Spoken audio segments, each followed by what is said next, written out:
अस्सलामुअलैकुम वरहमतुल्लाहि वबरकात। अल्लाह के नाम से शुरू जो बड़ा कृपालु और अत्यंत दयावान है। मैं हूं मोहम्मद हफीज अंसारी और आप देख रहे हैं द पॉलिटिकल। उत्तर प्रदेश में आज ओवैसी साहब के ऊपर बहुत बड़ा हमला हुआ और इस हमले में मुसलमानों के लिए बहुत बड़ी सबक है। इसका सीसीटीवी फुटेज बाहर आया है। इस फुटेज को आप मेरी नज़र से देखिए। इस फुटेज में आप क्लियर तौर पर देखिए कि काले गाड़ी के सामने से एक लाल कलर का कपड़ा पहना हुआ इंसान दौड़ कर भागता है और उसके हाथ में एक पिस्टल रहती है, बंदूक रहती है और वो निशाना साधता है ओवैसी साहब की गाड़ी के ऊपर जहां पर ओवैसी साहब बैठे रहते हैं कि तभी अचानक जब वो हमला कर ही रहा होता है, एक गाड़ी वाइट कलर की ओवैसी साहब की गाड़ी आती है और उसे वहां से चढ़ाने की कोशिश करती है। ये देखिए, गाड़ी आई और उसे रौंदती हुई थोड़ी आगे चले गई, जिसमें उस गोली मारने वाले गिदड़ का पैर जख्मी हो जाता है और वो जैसे तैसे उठकर वहां से भागने लगता है। उसके बाद एक वाइट कलर का बंदा कपड़ा पहनकर जो गोली चला रहा है, उसकी फायरिंग और बढ़ जाती है और वो ताबड़तोड़ गोली चलाने लगता है। जब तक कि किसी की मौत ना हो जाए तब तक वो गोली चलाता है। उसके बाद वो वहां से गीदड़ों के जैसा सर छुपाकर भागने लगता है और वहां से फरार होने की कोशिश करता है। इस वीडियो में जहां पर आपने देखा कि गाड़ी लाल कलर के कपड़े पहने हुए एक भगवाधारी हिंदुत्व आइडियोलॉजी रखने वाले शख्स के ऊपर चढ़ाई, वो कोई और नहीं बल्कि एआईएमआईएम के नेता माजिद हसन साहब थे। यह हैदराबाद के पूर्व मेयर हैं और एआईएमआईएम के खास सिपाही हैं जो ओवैसी साहब के साथ हमेशा रहते हैं। मुसलमानों को समझना चाहिए कि जब अपनी जान के ऊपर बना है और सामने वाला आपकी लिंचिंग करने आया हो तो फिर आपको उसे मौत के घाट उतार देना चाहिए, क्योंकि वो आपको मार देगा।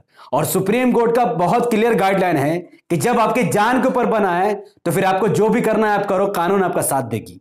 अगर माजिद भाई उस पर गाड़ी नहीं चढ़ाते तो पता ही नहीं उसकी गोली का शिकार कोई और हो जाता। तो माजिद भाई के लिए एक बहुत बड़ा सलाम लोगों को करनी चाहिए, दुआ करनी चाहिए कि ऐसा मर्द मुजाहिद मुसलमानों के अंदर और पैदा हो ताकि उनको सबक सिखाया जाए। दूसरी बात, जिस शख्स ने गोली चलाई उसमें से एक शख्स का नाम सचिन बताया जाता है, जो कि अपने आप को देशभक्त सचिन हिंदू के नाम से जाना जाता है और यह भारतीय जनता पार्टी का कार्यकर्ता के रूप में दिखाई देता है। और दूसरे शख्स का नाम शुभम बताया जाता है, जो तलवार लिए इस वक्त पिक्चर में आपके सामने खड़ा दिख रहा है। जिस पिस्टल से गोली चलाई गई वो पिस्टल को भी ठीक स्पॉट किया गया तब जब इस पर माजिद हुसैन साहब ने गाड़ी चलाई थी। उसी वक्त उसके हाथ से पिस्टल जो छूटा उसकी तस्वीर भी आपके सामने है। इसके बाद बैरिस्टर असदुद्दीन ओवैसी साहब से मिलने अकबरुद्दीन ओवैसी साहब दिल्ली पहुंच गए, क्योंकि उनके बड़े भाई, उनको फिक्र तो होनी थी। सवाल यह पैदा होता है कि इन सब का मास्टरमाइंड आखिर कौन है, किसको इसकी जिम्मेदारी लेनी पड़ेगी। उससे पहले जो कुछ भी उस वक्त हुआ, ओवैसी साहब के निकलने से लेकर हमला तक और फिर दिल्ली पहुंचने तक, वो पूरी डिटेल आप ओवैसी साहब के जबान से आप खुद सुनिए। यात्रा हो गई, हमने मीडिया से आपके जिम्मेदार थे बात की और फिर वहाँ से हम किठौर गए। किठौर से हम मेरे ख्याल से हमने 3 बजे से 3:45-3:50 तक हमने वहाँ पर पैदल दौरा किया। फिर हमारे नुमान रोफिल साहब के घर में हम गए, वहाँ पर थोड़ा बहुत लंच का, चाय का इंतज़ाम था, करके नमाज़ पढ़े और वहाँ दिल्ली आने के लिए जब हम इस पिलखुवा के पास जो टोल गेट है वहाँ पर हम पहुँचे, हमारे साथ 4 गाड़ियाँ थी। हमारी गाड़ी के सामने हाजी साहब की टाटा सफारी थी जो पीछे आपके, और हमारी गाड़ी के पीछे और 2 फॉर्च्यूनर थे। तो जैसा हम टोल गेट के करीब गाड़ी स्लो हो जाती है, बैरिकेड होता है, तो एक बड़ी धाम से आवाज़ आई। तो हम बोले क्या हुआ, फिर दूसरी आवाज़ आई। तो हमारे साथ जो गाड़ी में हमारे दोस्त गाड़ी चला रहे थे, यामीन खान, बोले भाई हमला हो रहा, हमला हो रहा। तो हमारी गाड़ी से उन्होंने बड़ी क्विक थिंकिंग से इस गाड़ी को पुश किया, ये सफारी को, और वहां से निकले। फिर और एक आवाज़ आई, जब हम निकल रहे थे एक और आवाज़ आई। तो मेरे ख्याल से 3 से 4 राउंड की फायरिंग हुई। हमारी गाड़ी के लेफ्ट साइड के ऊपर 2 होल्स के निशान है, एक गोली शायद, और एक निशान है लेफ्ट साइड मडगार्ड के ऊपर। हम जब गाड़ी से आगे बढ़े तो क्योंकि हमारी गाड़ी से उस गाड़ी को हमने पुश किया, मारा, राइट साइड का टायर पंक्चर हो गया। फिर वहाँ एक फ्लाईओवर है, वहाँ पर गाड़ी रोककर हम इस गाड़ी में बैठ गए और दिल्ली को आगे, क्योंकि हमको लगा कि रेकी कर रहे थे, फॉलो कर रहे थे हमको। हमारे जब ये हमला हो रहा था, हमारे पीछे जो फॉर्च्यूनर थी जिसमें हमारे एक्स मेयर माजिद थे, उसके ड्राइवर ने एक शूटर पर गाड़ी चढ़ा दी एक पर। जो रेड हुडी पहना था, 2 लोग थे, रेड हुडी पहना था, एक व्हाइट जैकेट। तो जो रेड हुडी पहना हुआ था उसके ऊपर गाड़ी चलाई, उसके पैर पर चलाई, वो गिरा। तो जो व्हाइट जैकेट पहना था वो उल्टा उन 2 फॉर्च्यूनर पर गोली चलाया। तो अब हमारी थोड़ी देर पहले एडिशनल एसपी वहाँ से जो हैं जिम्मेदार, उनसे बात की। उन्होंने कहा कि हाँ सर, आर्म्स जो इस्तेमाल है वो भी मिला, हथियार भी मिला और एक शूटर पकड़ा भी गया। तो हमारी इलेक्शन कमीशन ऑफ इंडिया से ये गुजारिश है कि इसकी इंडिपेंडेंट जांच करवाई जाए और ये कौन है लोग, किसका दिमाग है इसके पीछे और आखिर क्यों ये हमला हुआ, किसने ये कॉन्स्पिरेसी की, ये जानना बेहद ज़रूरी है। सुनिए, और हम स्टेट गवर्नमेंट और मोदी गवर्नमेंट दोनों से ये कह रहे हैं कि ये इनकी जिम्मेदारी है कि वो इंडिपेंडेंट जांच करवाएं और इसके पीछे दिमाग किसका है। आखिर ऐसे कैसे हो सकता है कि टोल गेट के ऊपर ये लोग 4-4 राउंड फायरिंग एक सिटिंग एमपी के ऊपर करते हैं। हम तो अल्हम्दुलिल्लाह कुछ नहीं हुआ, हमको खैरियत से हैं, मगर अल्लाह बचाना जब चाहता है तो कोई कुछ नहीं कर सकता। मगर आज ये हुआ है। अभी देखिए, हम तो क्या उम्मीद करते हैं कि आपको क्या लगता है कौन हो सकते हैं आखिर? नहीं, मुझे देखिए हमको कई बार लोग धमकी देते हैं, कई बार बहुत सी बातें करते हैं। प्रयागराज में जो धर्म संसद हुआ वहाँ पर भी हम पर काफ़ी गालियाँ दी गई और फिर हमारे घर पर अभी हम कई मरतबा हमला हुआ। तो अब ये सरकार का काम है कि इंडिपेंडेंट जांच करवाएं और इसका सही तरीके इनको पकड़ा जाए।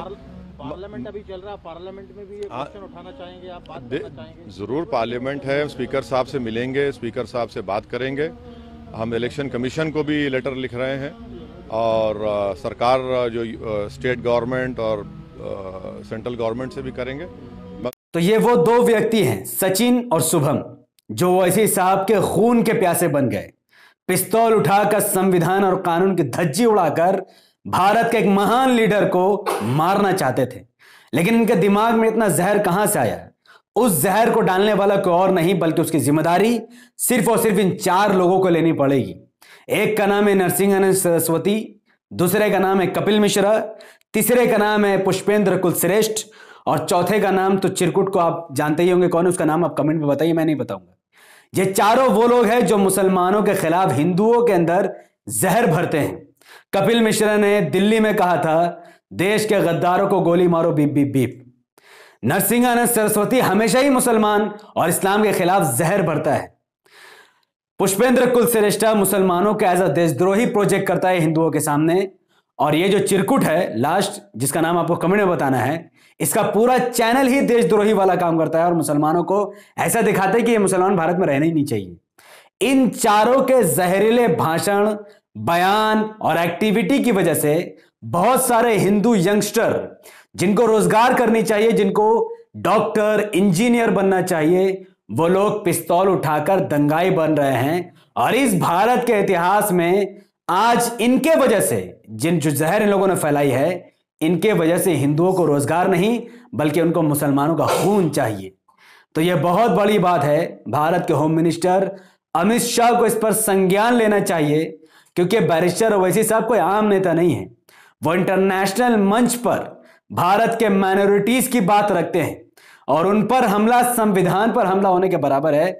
जैसे गांधी पर हमला हो गया, चूंकि गांधी तो शरीफ था, बेचारा मर गया, पर ओवैसी साहब या फिर वो लोग ऐसे नहीं हैं। वो लोग लड़ने वाले लोग हैं। अगर कोई एक मारेगा तो वो 10 मारने की ताकत रखते हैं। तो अमित शाह को इन चारों लोगों पर संज्ञान लेना चाहिए और इन चारों पर धारा UAP unlawful activities prevention act के तहत कार्रवाई करनी चाहिए। चारों को देशद्रोही घोषित करना चाहिए और चारों को जेल के अंदर जितना जल्दी हो सके उतना जल्दी बंद कर देना चाहिए।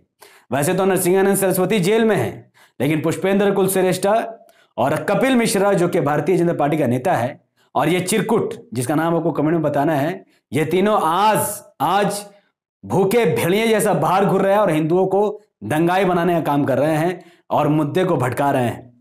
तो ये वीडियो इतनी ही तक, अब तक इतना ही खबर है। 2 लोग पकड़ा चुके हैं और भी लोगों की तलाश है। जैसे जैसे इस मुद्दे पर बात आएगी इंशाल्लाह वैसे वैसे डिटेल में वीडियो आपके सामने रखूंगा। तब तक उत्तर प्रदेश के मुसलमानों की जिम्मेदारी है कि वो ओवैसी साहब की रक्षा करे, क्योंकि ओवैसी साहब ना पहले सिक्योरिटी लेते थे ना ही वो आगे लेंगे।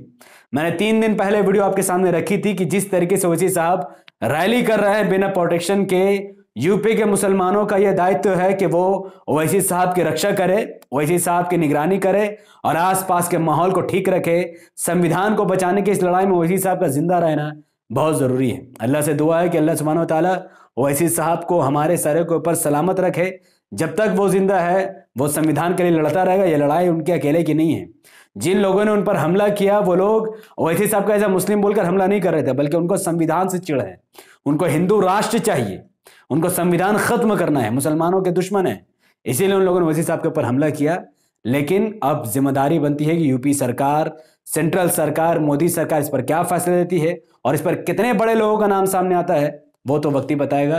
तब तक इस वीडियो को लाखों मुसलमानों तक पहुंचाने के लिए इसको जितना ज्यादा हो सके लाइक कीजिए, उसके लिंक को व्हाट्सएप, फेसबुक, इंस्टाग्राम पर शेयर कीजिए।